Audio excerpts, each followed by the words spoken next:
Olá, temos o prazer, hoje, muito especial, de estar conversando com Pedro Lopes. Como vai, Pedro?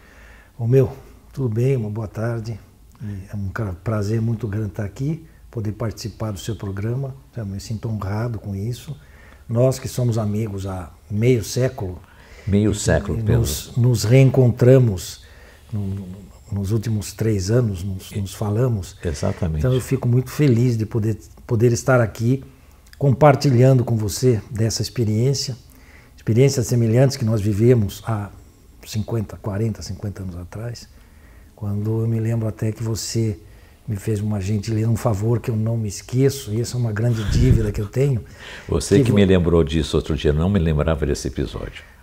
O Romeu, ele fez um favor, ele se ofereceu e levou meus trabalhos juntamente comigo para a Bienal de Santos de 1972.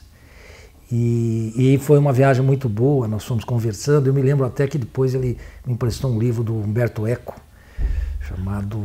Era Obra Aberta. Obra Aberta não, era outro, Apocalipse... Integrados, então foi o outro. Apocalípticos e Integrados. E eu passei a estudar um pouco de semiótica através da influência do Romeu. Mas, voltando aqui agora, é muito agradável estar aqui, Romeu, e eu agradeço você, agradeço também ao nosso amigo, irmão Luiz Antônio Zamuner, que fez a ponte, né? Tanto é que quando ele me ligou, eu falei, eu conheci um amigo seu, ele vai ligar para você, eu passo o telefone dele. Eu falei, quem que é? Eu falei, é o Romeu Sérgio. Eu falei, puxa, que saudades. E agora estamos aqui. Bom, para que isso fique bastante claro, isso é bom a gente mostrar um pouco dessa relação existente de longa data. E a nossa conversa é pelo artista que nós temos em Sorocaba. Hoje um artista como poucos, um pintor como poucos que a gente encontra no estado de São Paulo e que tem toda essa questão muito ligada com a nossa terra, que a gente estava conversando, e esse acidente de percurso que acho que foi muito bonito na nossa vida, no tempo lá ainda, como você disse, 72. Acho que são aqueles encontros das pessoas que encontram, depois cada um seguiu pelo seu próprio rumo, e você, naquela época, você estava começando uma das suas primeiras exposições, não era isso, Pedro? Foi a minha primeira exposição, acho que foi 2 anos antes, que foi aqui no Gabinete de Leitura. Foi uma exposição, acho que chamava Fósseis, que é uma fase de um abstracionismo lírico, né? Depois eu passei por uma fase pop. Que é o que eu chamo a fase das maçãs, isso. E essa fase pop, ela se desenvolveu até 1975, e a partir daí eu comecei a dar aula. Aí nesse inteirinho fui estudar na Faculdade de Belas Artes. A partir de 1975 comecei a dar aula na Faculdade, 1976 eu comecei a dar aula na Faculdade de Belas Artes, e aí acabei interrompendo um pouco por 5 anos, acabei interrompendo essa carreira de pintor, me dedicando mais ao ensino da arte. Aí eu fui retomar isso só a partir no início dos anos 80. Essa formação acadêmica na vida de um pintor, porque a gente acha, e eu já encontrei isso, você deve ter encontrado outras pessoas, que não, eu tenho talento, eu tenho isso, eu tenho aquilo, eu vou fazer, eu não quero ser contaminado pelo estudo ou pelo conhecimento, eu quero ser espontâneo ou qualquer coisa. Como é que você, também como professor de Belas Artes, como é que você explica isso, ou como é que você indica para as pessoas? Eu acho isso fundamental na formação de um artista, na formação. Às vezes a pessoa fala assim, mas isso não faz artista. Não faz artista, assim como também se aprender a ler e escrever não faz poetas. Porém, existe muito mais possibilidade de um poeta, de um literato se desenvolver se ele for alfabetizado e letrado do que se ele for analfabeto. Isso não quer dizer, né? A não ser que ele seja um repentista, né? A não ser que ele seja, mas mesmo assim, mesmo sendo repentista, se ele souber ler e escrever, melhora um pouco. Vai melhorar a sua possibilidade de fazer os seus repentes, né? A mesma coisa acontece com a questão desta formação, que eu diria mais o seguinte, seria uma formação da linguagem visual. A arte não se aprende, a arte não se ensina, a arte é uma forma de ver o mundo. A arte é uma forma de consciência, é uma forma de abordar o mundo que está mais, é um lado mais da percepção desenvolvida. a emoção que se dá pela percepção e não pelo intelecto, né? Então... E até para distorcer as formas, como fez Picasso, o início dele é todo clássico, né? E também falam que um grande guitarrista de show, desses metaleiros ou qualquer coisa, antes de tudo ele tem que ser um artista clássico, de um violão clássico, até saber como colocar direitinho as mãos e tal, para você depois desvirtuar aquilo, né? Bom, falando de metaleiro e tal, parece que tem uma banda aí, Radiohead, que parece que o que eles ouviam de fato era Mozart. Então, por aí você vê que essa formação clássica, a formação exatamente. É uma coisa que ajuda muito no seu processo de desenvolvimento, não só na questão da área, não só na questão da arte em si, como em todo o processo de produção de imagens, seja elas quais forem, no processo de geração de forma. Eu quero pegar um pouquinho antes dessa época que a gente se encontrou lá atrás e falar de você, para até a gente chegar ao que está acontecendo hoje. Você é sorocabano, e você tem uma geração já de sorocabanos na sua família, não é isso? Ah, sim. Meu bisavô já era de Sorocaba, Maneco Lopes, e ele tinha, parece que o último pouso de tropeiro aqui em direção a Itapetininga, em direção ao sul. Seu bisavô, vamos dizer, 50, quer dizer, virada do século por aí? Virada do século XIX para o século XX. Então eu vi uma foto... nós estamos no século XXI, sempre esqueço disso. Eu também me esqueço. Já faz um tempinho. Já faz um tempinho, exato. Mas a gente continua no século XX. Exatamente. E é muito interessante essa questão, porque embora a gente esteja vivendo hoje, a gente continua fixado em valores, em tudo aquilo que a gente aprendeu e tudo mais, né? Mas essa questão da sua família, mas eles não tinham nada a ver com arte, tinham? Não, o que eu não tinha. Como é que você começou a descobrir que você gostava de pintura? Questão edipiana. Quando eu saía com meu pai, eu voltava para casa e sempre minha mãe fazia uns desenhos e deixava em cima da mesa. E aquilo é um negócio que me encantava, que aquilo me fascinava, porque eu já citei várias vezes isso, porque eu não entendia como é que o ser humano com um lápis na mão ele conseguiria criar aquelas imagens que para mim era uma imagem. E ela desenhava bem, então? Ela desenhava para uma dona de casa, ela desenhava muito bem, muito bem. Então aquilo me encantava, eu ficava aspirando um dia poder fazer aquilo, até que com 8 anos de idade, eu me lembro que estava no 2º ano do grupo escolar, aquele tempo era primário, né? Sim. Você fez qual escola? Eu fiz, o 1º ano fiz na escola de Vila Progresso, o 2º ano fiz segundo, terceiro, quarto ano fiz no Genésio Machado. Depois eu fui aí fui para o seminário, aí depois eu voltei e aí fiz... O seminário São Carlos Borromeu? Não, eu fui para o seminário Seráfico Frei Galvão, eu ia ser franciscano, era em Guaratinguetá. Ah, então era fora de Sorocaba. E aí voltando à arte. Eu consegui, eu era muito religioso já, a partir dos 8 anos de idade eu comecei a frequentar a igreja e já virei coroinha, me lembro que eu comecei a estudar um pouquinho de latim, estudar assim, só repetir as falas, tinha que repetir na missa. E eu, em sendo muito ligado à religião, o primeiro desenho que eu fiz foi um São Francisco.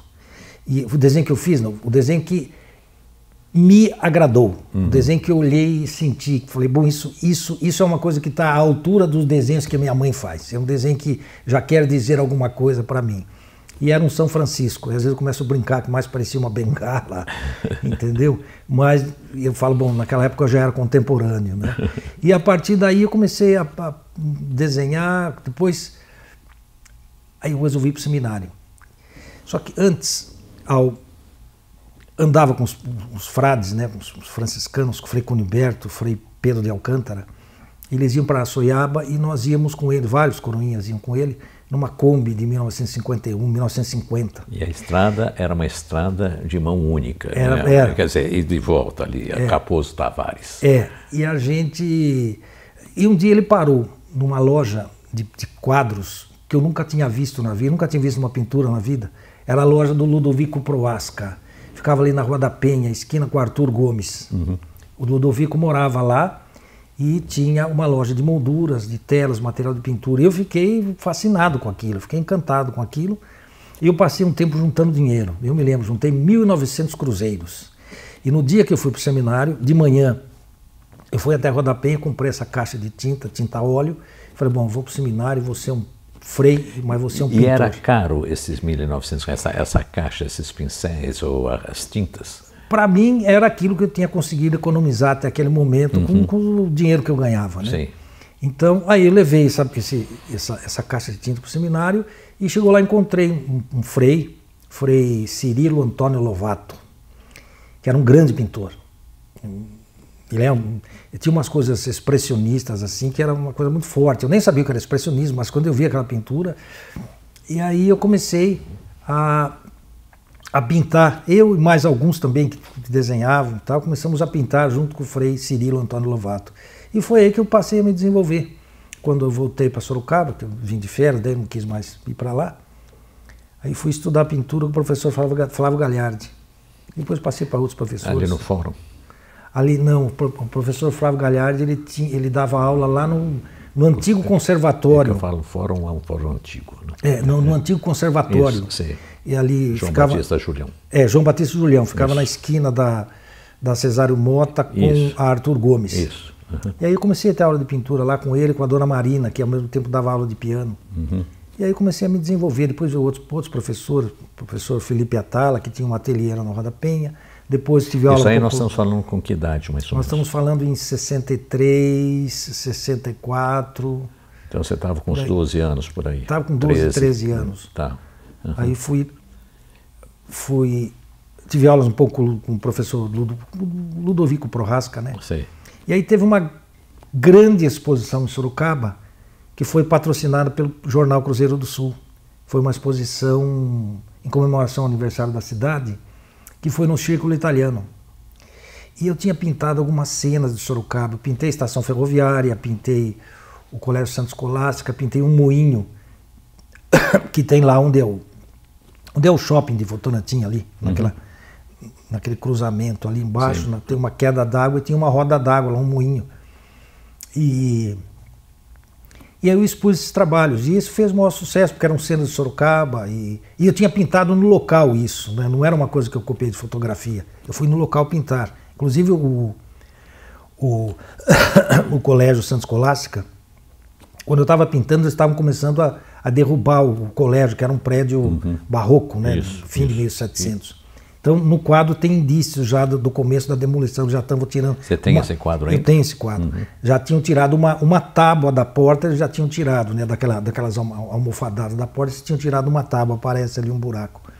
E foi aí que eu comecei a me desenvolver. Depois, com essa exposição, nós fizemos um grupo, eu era novinho, né?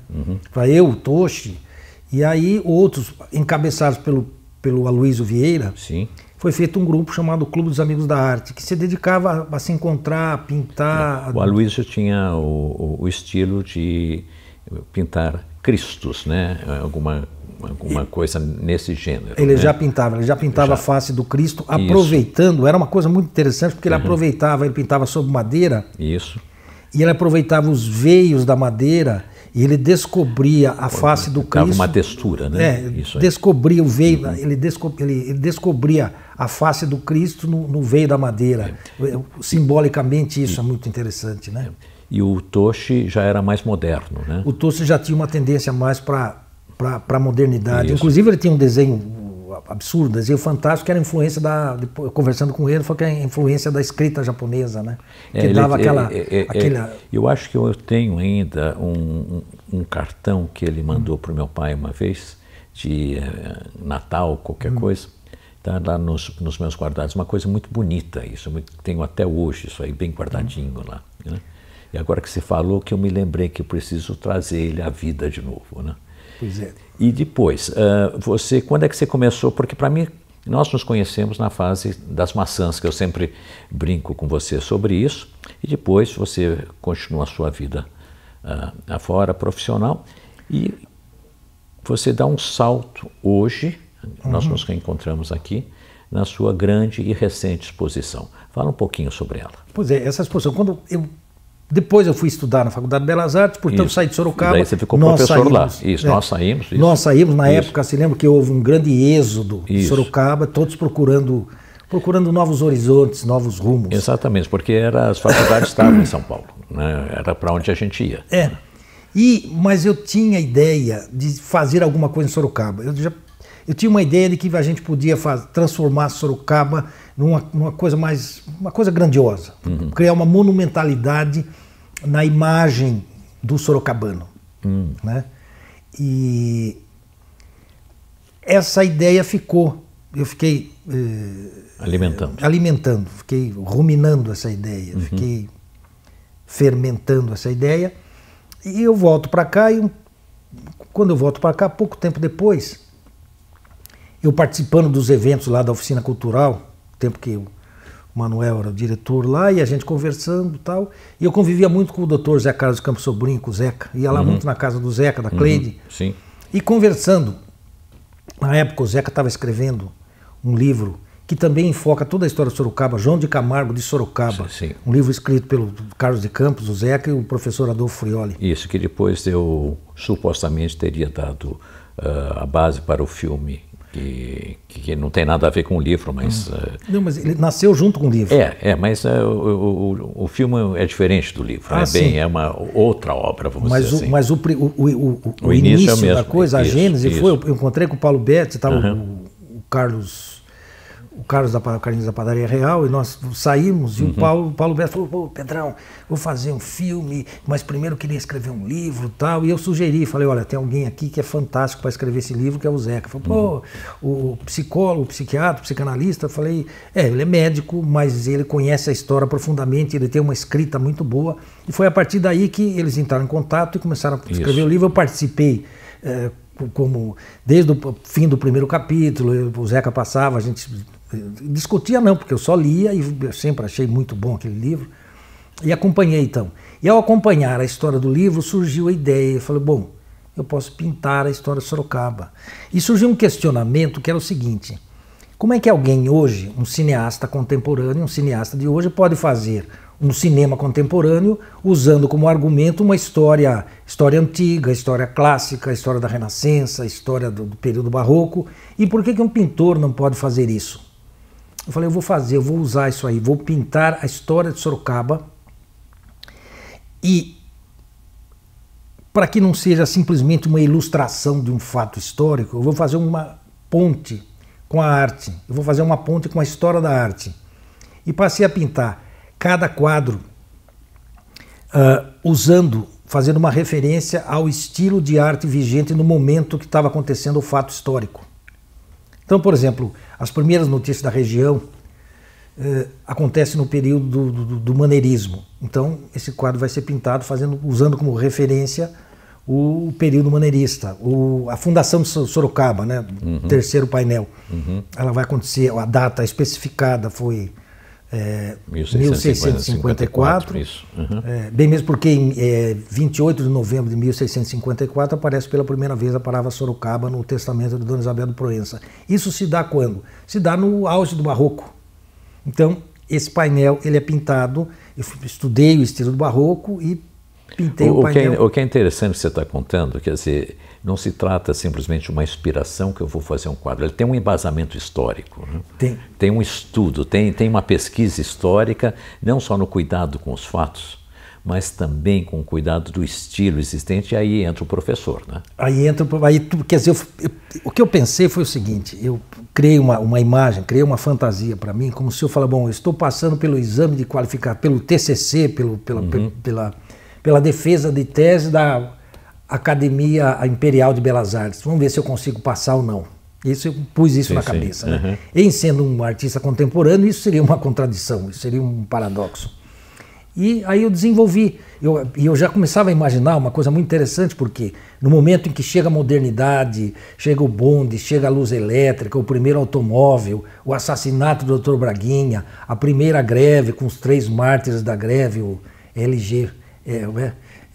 Lino, LGB, Lino, Gastão e Belmiro, foram os 3 que morreram nessa greve. Isso acontece naquele momento que estava eclodindo o cubismo, o futurismo, o expressionismo. Então começava a imaginar, imagine uma cena da nossa Sorocaba antiga, uma cena da Sorocaba que iniciava na luz elétrica.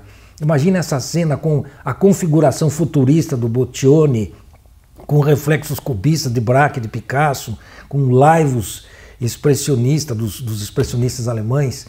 Então aquilo para mim era fantástico, fantástico no sentido de aguçar a fantasia.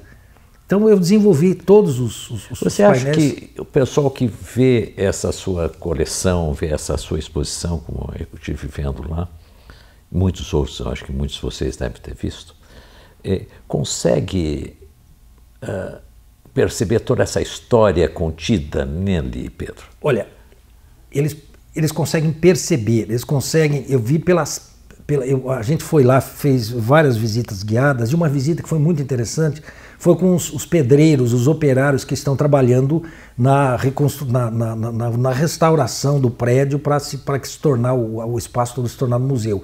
E foi feita uma sessão guiada por mim só para eles. E o encantamento daquelas pessoas, a forma com que eles olhavam aquilo, a maneira com que eles chegaram, começaram a olhar, eu percebi que a coisa de fato ela tinha funcionado. Ou seja, cada um deles, eles se transformaram. Porque tem essa questão que você está colocando, que também tem uma narrativa oral. Ela, voltando lá no Umberto Eco, quer dizer, essa obra aberta, ela vai se complementando, quer dizer, eu não estou apenas no visual, ou tentar entender, ou vou ver o que isso transmite para mim, né? Eu vou também ouvir uma história e essa história vai se completando pelas imagens que eu vejo e vice-versa. Parece que você tem aí uma simbiose de narrativas, visual, oral, escrita e assim por diante. E você me lembrou uma coisa, que essa influência já veio desde a nossa viagem, que você acabou me emprestando e eu dei um sumiço no livro do Umberto Eco, não te devolvi mais, eu não sei onde está, estou te devendo esse parece que serviu para alguma coisa, não? Não, porque aí ao começar, ao pegar a lista de narrativa, porque você pega uma lista, né? Em 1532 chega Martim Afonso, encontra o Bacharel de Cananéia, Dom Francisco Chaves, que fala... Você pega uma lista dessa e fala, e agora? Eu tenho um espaço de 2,5 metros por 1,90 m, em que eu tenho que preencher esse espaço com essa história, tenho que dar forma para isso. E aí a minha maior recorrência, além do momento da história da arte, foi a linguagem do cinema. Porque eu tinha partido dessa ideia, por que um cineasta pode fazer e eu não posso? E essa ideia do cinema é uma ideia de sobreposição de momentos, como se eu tivesse... Os fotogramas todos como ali. Se eu estivesse sobrepondo os fotogramas e eles se movimentando na tela. Quer dizer... tem um lá que eu não me lembro qual dos quadros, mas eu olhei assim e falei, por que isso aqui me lembra um pouco Cidadão Kane, sabe? O Cidadão Kane, porque você tem momentos contínuos e ele usou um pouco dessa técnica lá, daquela questão da rodando máquina, mas não sei o que, passando isso. Ele foi um dos primeiros a usar essa técnica no cinema, né? Esse quadro chama-se Sonho, interrogação, Progresso Conturbado. Foi exatamente os anos 1930 em que Getúlio passa para o Sorocaba, que ele vai estar fazendo a Revolução, vai tomar o Palácio do Catete. E aí tem as 3 visitas do Getúlio. Essas 3 visitas do Getúlio dá aquela sequência de tomadas. Que Getúlio esteve em Sorocaba, exatamente esteve 3 isso. vezes. E as pessoas, pouca gente sabe disso. Aliás, pouca gente sabe quem foi Getúlio hoje em dia, mas e que Getúlio esteve em Sorocaba e ele passou assim meio rapidinho, né? A primeira vez ele passa rapidinho, até ele está... Isso, a primeira vez ele passa rapidinho, isso mesmo. Depois que ela já fica um pouco mais... Ele está representado com... Se olhar bem, ele está representado com a mão, metade da mão direita, a outra metade sai do quadro acenando, e a segunda mão esquerda é uma mão de ferro, uma mão preta que está segurando em cima aqui. Sabe, ele está vestido de preto, mostrando o que viria a acontecer depois. Sim, né? E aí tem a segunda visita do Getúlio, e a terceira visita do Getúlio já está para baixo, assim, ele está caindo, porque inclusive ele teve uma tentativa de assassinato aqui. Isso. Né? E ele já está... Ele está em campanha aqui, que depois... Foi na Álvaro Soares, não foi isso? Parece que isso foi alguma coisa, dizem que era... ali tinha, não sei se era perto do Estrada, que é o antigo Estrada Futebol Clube, alguma coisa assim. Por isso que teria sido naquela região que teria acontecido. Pelo menos me contaram isso, não sei, não tenho fato para contar isso. Tem. Mas, completando essa questão, então, dessa sua exposição, quantas pessoas você acha que chegaram, você tem esse número de chegar a ver, visitaram, e para onde que ela vai ou ficou parada, está na sua casa? Assinados tem mais de 1.300 e quase 1.400. Agora, que não assinou, calcula isso aí de 1.500, 1.700 pessoas, que muitas passaram sem assinar, mesmo no dia da abertura da exposição, nem metade das pessoas assinaram o livro, então isso documentado tem 1.381, parece. E aonde é que está a exposição agora? A exposição, ela continua lá, só que não está mais aberta, por causa de... Ela fica ali no Museu de Arte Contemporânea de Sorocaba. O Max, isso. E o Max Mas fica ela está fechada agora. Está fechada, apesar que talvez possa ser agendado visitações ainda, eu não sei. E todo esse trabalho, nós devemos a Cristina Delagnese, que é diretora do museu, que carrega esse museu, ela banca o museu, ela segura. Ela é a coluna sustentadora do museu. E ao Fábio Magalhães. Eu ia falar, o Fábio Magalhães está aí, não é pouca coisa não, né? Pois é, o Fábio Magalhães talvez seja a maior autoridade em arte no país hoje. Né? Ele foi presidente do MASP, ele foi presidente do Memorial da América Latina, ele foi diretor-chefe da Pinacoteca, ele é o representante da arte italiana na América Latina, ele foi o curador da exposição do Caravaggio. Então ele é uma pessoa que... E ele é um grande artista, embora não esteja exercendo já desde os anos 60, mas na coleção Arte no Brasil tem trabalho do professor Fábio Magalhães. E ele foi o curador também da sua exposição. Ele foi o curador da exposição, ele fez um texto magnífico, parece que... Ele, ao ver aqueles quadros, toda essa história contada aqui, parece que ele conseguiu captar, ele conseguiu reviver isso. Né? E esse é um estilo que você vai... A gente vai no final, infelizmente, mas conclui umas coisas e a gente vai ver. É um estilo que você vai ficar nele ou como é que é esse... Como é essa progressão? Não é progressão, esse desenvolvimento. Desenvolvimento. Progressão parece que existe uma progressão. Não, é um desenvolvimento de estilo. Isso. Na realidade, eu sempre costumo fazer aquilo, extrair o assunto do lugar em que eu estou vivendo. Como eu vivo em Sorocaba hoje, tudo que eu faço está ligado a Sorocaba. Estou planejando uma série agora chamada Terra Água Vermelha, que foi baseado nos desenhos que eu fiz do Parque da Água Vermelha, mas inspirado numa exposição que teve no Max, que foi uma exposição que eram umas peças feitas por uma performance de skatistas. E aí eu descobri que quem fez essas peças foi uma pessoa que eu tenho uma admiração muito grande. É um artista, ele não se diz artista, ele diz simplesmente um artesão, mas para mim é um grande artista, um dos maiores artistas de Sorocaba, e caberia em qualquer lugar do mundo, que é o Dimas Pires. Mas ele trabalha mais, durante a semana, ele trabalha como marceneiro, fazendo esse tipo de trabalho. Mas tinha umas formas de madeira, que eram os bancos, umas formas facetadas, parecia um diamante, uma coisa assim. E eu olhei aquelas formas e falei, isso aqui eu posso fazer um cenário para isso, eu posso fazer... Porque você também tem umas... Você entra de vez em quando para o tridimensional, né? Você já fez um... Já fiz muitas coisas, mas fiz inclusive aqui o... E você tem um busto aí, né? O Baldino do Amaral. Isso, do Baldino, tá. Foi feito por mim, você consegue passear do plano ali para coisa?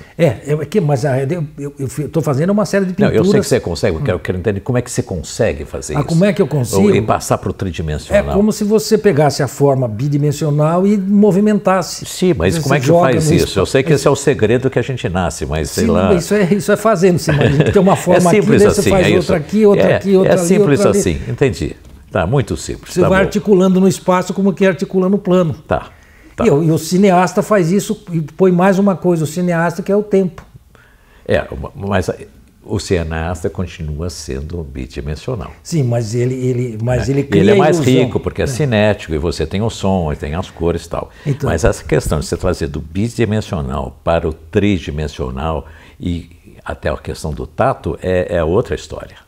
É outro talento. Mas sempre a coisa do dar forma. Assim também como na fala você dá forma, no texto você dá forma, sempre dá forma. Sempre ou é forma literária, ou é forma visual, ou forma musical, ou forma qualquer que seja ela, é forma. Né? Para existir tem que ter forma. Não existe nada sem forma. Então, eu resolvi fazer uma série de pinturas, estou estudando, que possa contracenar com essas peças do Dimas. E como o Dimas mora na Terra Vermelha, então eu já denominei Terra Água Vermelha. Isso vai ser uma exposição ainda? Será uma exposição ainda. Tá. Pessoal, essa conversa, a gente poderia continuar aqui conversando a tarde inteira. E eu estou vendo que talvez daqui a pouco, daqui algumas semanas, a gente volte a enriquecer mais esse papo, porque eu acho que isso aqui tem muita coisa para sair daí, né, Pedro? Bom, a gente continua, né? Continua. Eu agradeço muito a sua presença, são suas as palavras finais. Romeu, eu que agradeço o convite do nosso amigo Luiz Antônio Zamuner e todos. Agradeço a todos que participaram desse projeto da exposição, a todos os funcionários do museu. Tem uma pessoa muito especial, que é o Bruno Chores, que ele filmou a parte do processo, filmou os trabalhos. Aliás, tem até um filme chamado Biwas Bing Ibsorok, em que é um filme que conta toda a história e mostra toda a história, aparece a explicação de quadro por quadro. O que quer dizer o Ibing? Bi was Bing Ibsorok. O Bi was Bing, é o inglês. Bing é o inglês, que refere-se à influência americana, inglesa aqui, que antigamente era só Sorocaba, Mongaguá. Hoje é Sorocaba e Miami, né? Tem muita gente que tem apartamento, casa em Miami. E Ibsorok, isso eu aprendi lá na casa do Zeca, junto com ele, com o Adolfo Freoli, com a Cleide. Ibsorok, Ib em tupi significa lugar, enfim, um ponto, uma localização. Sim. E Sorok significa rasgado, furado, esburacado. Então, Ibsorok, terra rasgada. Que é da nossa região. Que é a nossa região, nossa Sorocaba. Pessoal, agradeço a atenção e é isso por enquanto. Até. Muito obrigado.